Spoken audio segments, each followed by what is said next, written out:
Lecture 9, Presenting Tables and Charts, Part 1. So having considered the different types of data, how we go about using descriptive statistics, and how we go about interpreting data using different types of tables, charts and graphs, it's now important to think about how their visual methods, so how we go about visually representing the data, how we present that. So for example, just pressing Go in Excel and creating a bar chart is unlikely to give you the formatting that you would need if you were going to put a bar chart into a report. There are certain things and certain formats that you need to follow for creating your tables and charts in order to make them represent what you want them to represent and to make sure that they are of clear value when you put them into a report. So the first thing that we're going to have a look at is tables, and we're going to have a look at how we go about designing tables, and we're going to have a look at some good examples of table design and some very bad examples of table design. So starting off, what is the purpose of putting numerical tables into reports? Well, tables are really there to complement the report text. So they're there to sort of complement and support the discussions and the conclusions that are made in the report that you're writing. The text itself will provide a very good compact summary of the outcomes that are derived from the data without actually going and repeating every single data value that are within your tables. So it provides a good useful summary of what the table actually shows. Now, to be able to do this well, so to be able to design and build and make a table well, the first step is to actually take a bit of care about selecting the data that is going to go into the table and also how that table is going to be designed. When displaying tables, there are a number of general rules that it's advisable to follow when we're presenting tables. The data that is presented in a table needs to be meaningful. Now, by meaningful, we're thinking about how closely the data that's in the table actually relates to the discussion that's going on in the text. So whether it's your discussion, your conclusions, or the inferences that you're making within your text. The data and the relationships that are shown by the data will give the basis for the discussion that's in the text. The data can't just be about anything in the data set. It needs to reflect the information that is essential to the analysis and conclusions that are being drawn from the research. The data itself needs to be clear. So by clear, it means it needs to be clear in terms of what is being presented. So it needs to have things like a title, source, footers, a place for important notes about the data, and an understanding of its purpose. The data tables themselves should actually be very compact and should be very efficient in the information that they convey. And what do we mean by that? Well, tables don't need to display everything. The data that's presented needs to be to the point, and it needs to enable a reader to quickly see what their data shows and how this actually relates to the discussion that they're reading. So what do good and bad data tables look like? Well, here's an example of what we mean by a bad looking data table.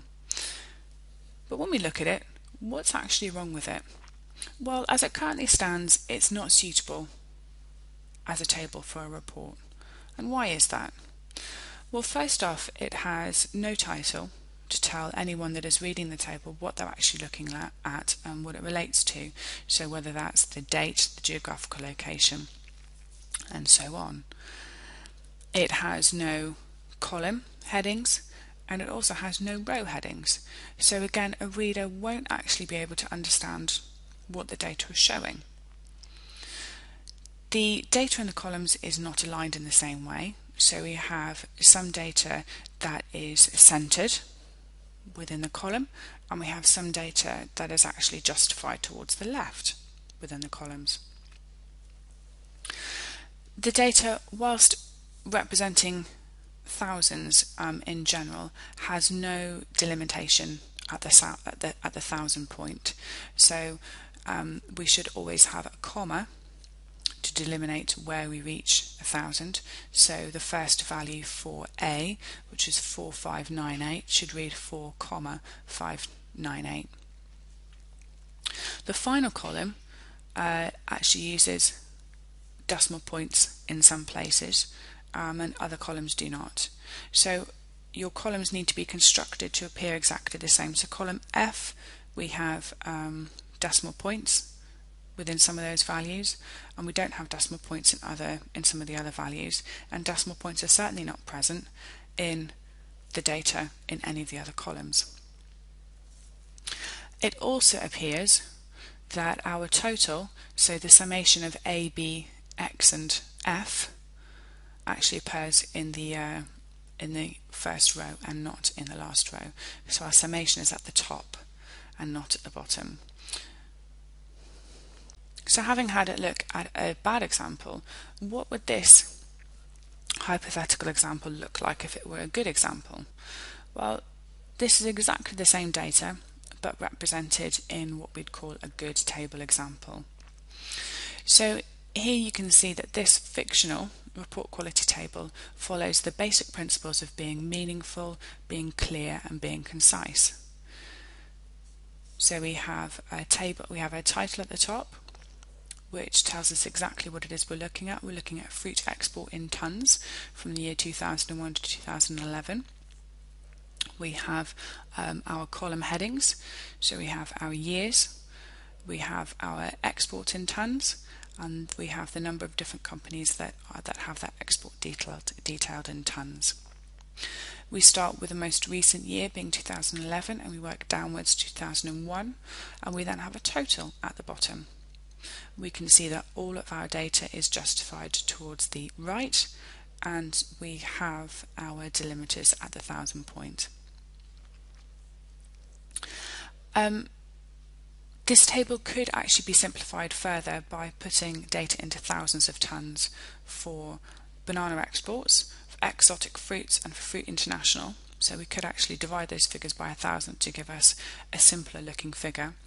But for the other companies, so for Fruit to Go and the Banana Company, putting their data into thousands would make it rather meaningless, as they'd all end up as either being 0.1s and 0.2s. So in this case, we'll actually leave the data as it is.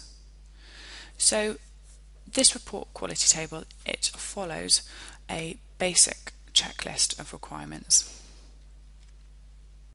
And this table here, so our next example of a good example table, it's another example of good practice in presenting tables, and this is a frequency table that shows one variable and its related number and percentage values and sums that to 100%. So talking about a checklist, there is a checklist for displaying tables, and it consists of the following.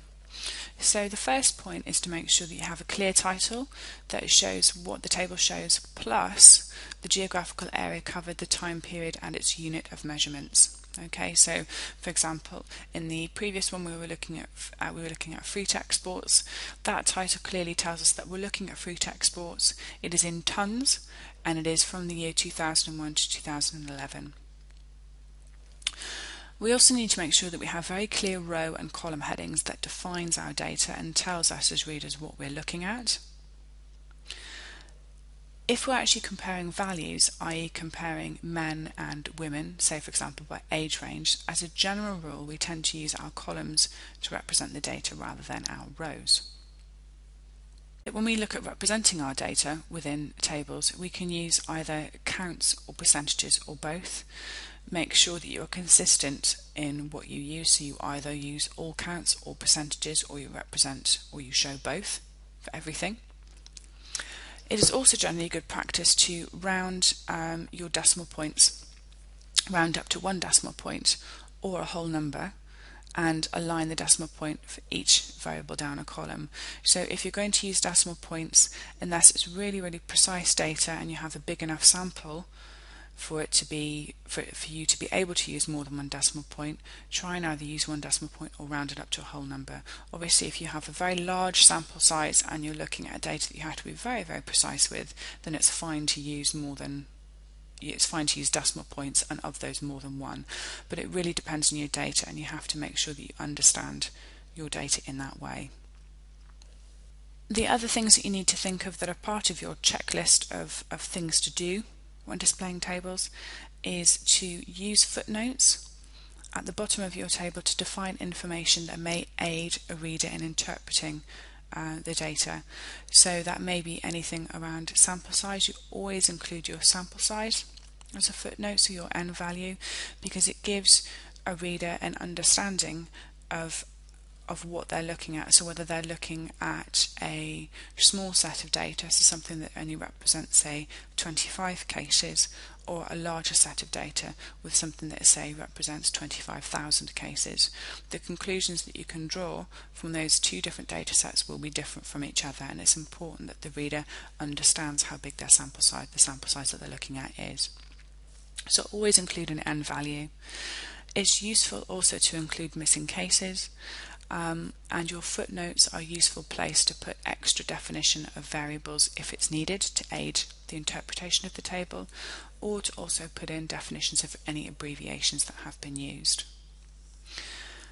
Always report your n value overall and your n value for each group that you're looking at. So for example, if you had a sample of 100 people, your n value would be 100, and if you were showing in your table data for men and data for women, and there were 50 women and 50 men taking part in your sample, then you would have an n value overall of 100, and then an n value for men of 50 and an n value of women for 50 as well. Always make sure that you use a clear font, that the fonts are the same, not different for different parts of your table, and always make sure that it is something that is easy to read. When you're viewing your data, make sure that all of the data can be seen and all of the rows and columns are aligned in the same way, either left, centre or right. And the final thing when thinking about displaying tables is use a delimiter for thousands. So don't just write 1000 for 1,000, write 1, then a comma, then 00. It definitely helps when you're actually looking at data visually.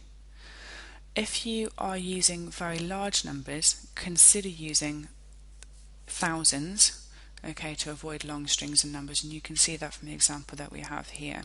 So if we have a look at a hypothetical example of the number of people aged 16 to 64 that are in employment, that data is actually 2,595,000 people. However, if we divide that by thousands, it gives us a smaller number, which is actually visually much easier to have a look at in a table. So those are your checklists of things that you need to remember when you're displaying tables.